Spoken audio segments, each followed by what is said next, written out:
पूरी दुनिया में आपने भगवान शिव को हमेशा नंदी की सवारी करते देखा होगा, लेकिन भारत में एक ऐसी जगह है जहां महादेव नंदी पर नहीं बल्कि एक मेंढक की पीठ पर सवार हैं। इतना ही नहीं, यहाँ नंदी बैठे हुए नहीं बल्कि अपने प्रभु को देखने के लिए खड़े हैं। कहते हैं इस मेंढक मंदिर में मांगी गई मुराद कभी खाली नहीं जाती। लेकिन आखिर एक राजा को मेंढक का मंदिर क्यों बनाना पड़ा? कहानी करीब 200 साल पुरानी है, उत्तर प्रदेश के ऑयल रियासत की। वहाँ के राजा बख्तावर सिंह बहुत प्रतापी थे, लेकिन वो कुदरत के आगे हार चुके थे। उनके राज्य में सूखा पड़ गया था, प्रजा पानी के लिए तड़प रही थी और दूसरी तरफ राजा का अपना आंगन सूना था। उनका कोई पुत्र नहीं था जो आगे चलकर गद्दी संभाल सके। राजा पूरी तरह टूट चुके थे। तभी राज्य में एक महान तांत्रिक का आगमन हुआ। उसने राजा की परेशानी सुनी और एक ऐसा उपाय बताया जिसे सुनकर सब हैरान रह गए। तांत्रिक ने कहा, राजन, ये सामान्य सूखा नहीं है, आपको मंडूक तंत्र का सहारा लेना होगा। मेंढक ही वो जीव है जो बादलों को बुलाता है।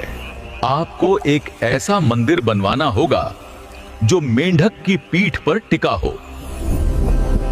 राजा ने तांत्रिक की बात मान ली। निर्माण शुरू हुआ, लेकिन इसमें सीमेंट या चूने का इस्तेमाल नहीं किया गया। इस मंदिर को अमर बनाने के लिए पत्थरों को औरत की दाल और गुड़ के पेस्ट से जोड़ा गया। जमीन से 100 फीट ऊपर एक विशाल पत्थर के मेंढक की आकृति बनाई गई और उसी के ऊपर यह भव्य मंदिर खड़ा किया गया। मंदिर तो बन गया, लेकिन प्राण प्रतिष्ठा के लिए राजा खुद नर्मदा नदी से पवित्र नर्मदेश्वर शिवलिंग लेकर आए। और फिर वही हुआ जिसका सबको इंतजार था। जैसे ही पूजा शुरू हुई, आसमान में काले बादल छा गए और राज्य में झमाझम बारिश हुई। इतना ही नहीं, कुछ समय बाद राजा को पुत्र रत्न की प्राप्ति भी हुई। आज भी यूपी के लखीमपुर खीरी में यह मंदिर शान से खड़ा है। इस अद्भुत मेंढक मंदिर के लिए कमेंट में लिखें, हर हर महादेव।